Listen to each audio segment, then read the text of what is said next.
Hey guys, Robert here with I Flip Real Estate. Remember, hit the like and subscribe button below. If you have any questions, leave them in the comments.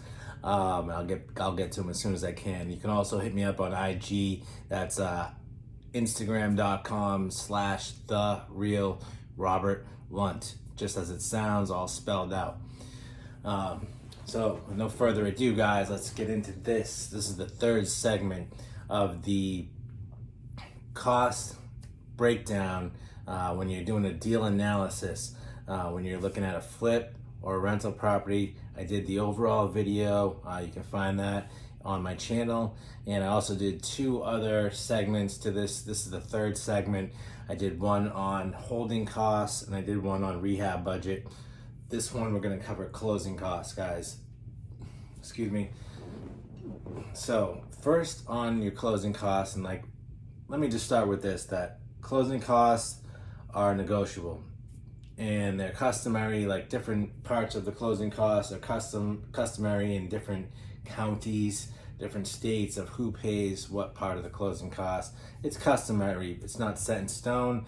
Everything's negotiable. I've had deals where I've paid both sides of the closing costs, from buying it from a wholesaler to flip, or if you don't know what a wholesaler is someone who finds investment properties, puts them under contract, and then sells their contract for a fee and gives you the contract to a discounted property where you can make some money, whether it's flipping it or renting it.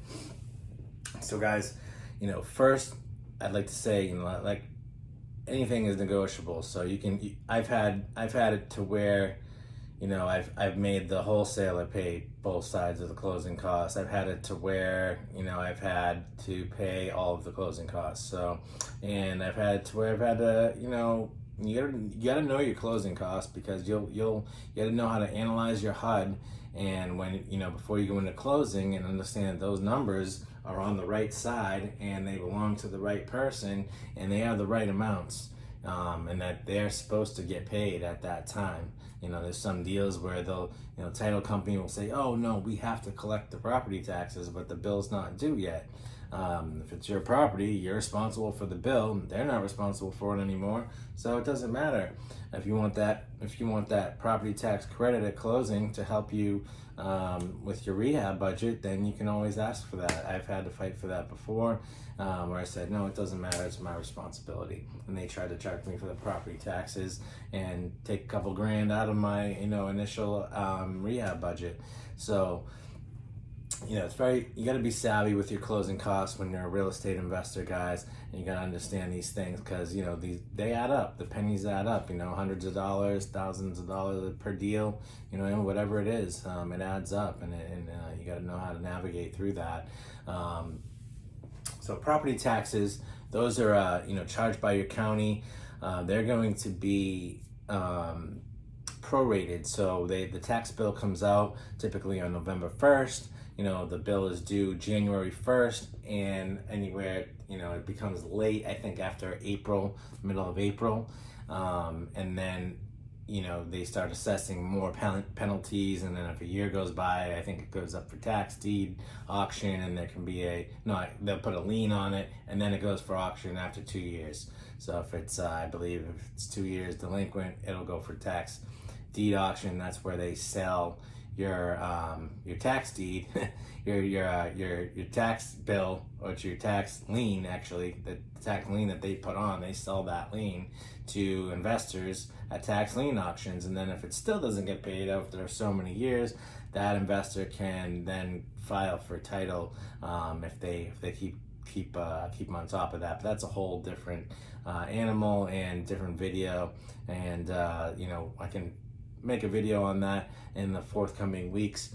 But right now we're just going to talk about the property taxes and the closing costs. So those, like I said, those are prorated. So if you paid them, if you were buying a property in, say, June, and the seller paid the closing costs in January, so you're going to be responsible from June to the end of the year. So and then they're going to get a credit for those months, because they've already paid for that full year, and now they need a credit back for the time that they're not going to be living in the property and not owning the property. So those are property taxes, guys. Like I said, those are negotiable. You can say, hey, if you pay the property taxes, we'll do the deal, whatever.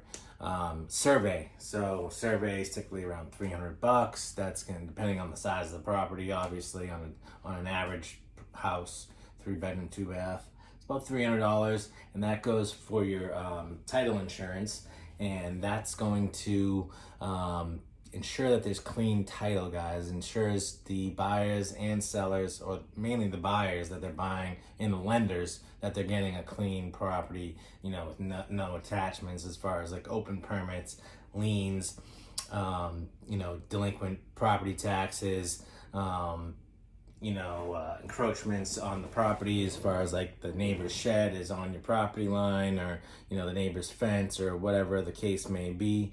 If there's no special easements on the property that really affect the value of the property, things of that nature. So next you're going to have your title fees, and that's kind of case by case basis as well. It's pretty standard though. It's charged by whatever's in your state, whether it's a title company is handling your closings or a title attorney is handling your closings. Here we can do either or.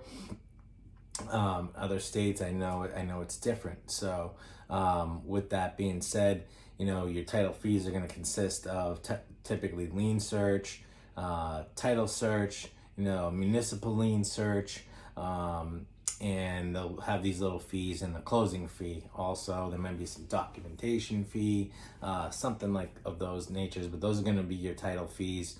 Then you're going to have recording fees on top of that. Then you're going to have your doc stamps, and that is basically what the state is going to charge, or the county, for recording.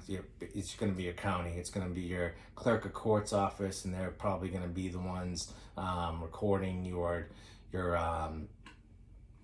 all your documents, whether it's a mortgage, a note, the title. They gotta, the deed, they gotta record that, and they charge these doc stamp fees to cover that. Typically, they're not cheap, so you always gotta account for doc stamps, and that's when you're buying the property or selling the property. So yeah, closing costs, guys. When you're doing a flip, you gotta account for two sides, because you're going to have closing costs when you buy the deal, and then you're going to have closing costs when you sell the deal. So that's why it's good to negotiate with closing costs as much as you can, because they do become a big chunk out of your profit, closing costs. So if you can save yourself an extra few grand negotiating with closing costs on every single deal, then over the course of a year or a few years, you got yourself a nice little pot of money to invest in more deals and grow your business. So next on the list is commissions. Oh, and if you want to know more about doc stamps, just Google it, and that will give you the real breakdown of the doc stamps in your neck of the woods, wherever you're doing deals from.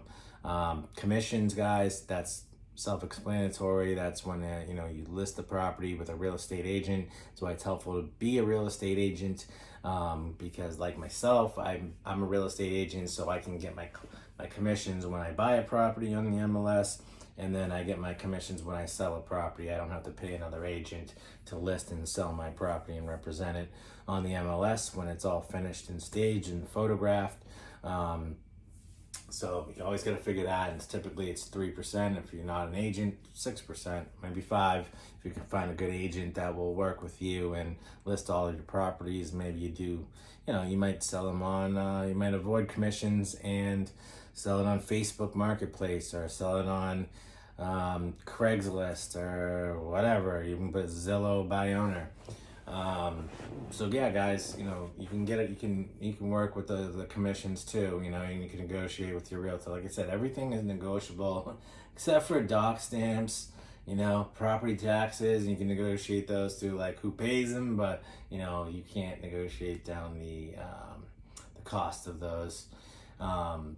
Surveys you can shop around for. But next is title insurance. Last but not least, that's going to be what's issued to, like I said, to assure clean title. So make sure that they'll remedy any situation that arises, if, like, say with the boundaries, or the if there was a lien that they didn't find in their search or something like that. That title insurance policy will help remedy that situation to make sure that you have a clean title at the end of the day. Once again, guys, I hope you enjoyed the information that I'm sharing. I flipped over 30 houses in the last couple years, and actually going on year 5 right now. And I've owned some multis, I've owned some rentals, I have some rentals now, I've sold some rentals, have some flips going on now, looking for deals. I have an acquisitions office, I work under GC. But anyway, check out the other videos, guys. Once again, you can follow me on IG, that's instagram.com/therealrobertlunt.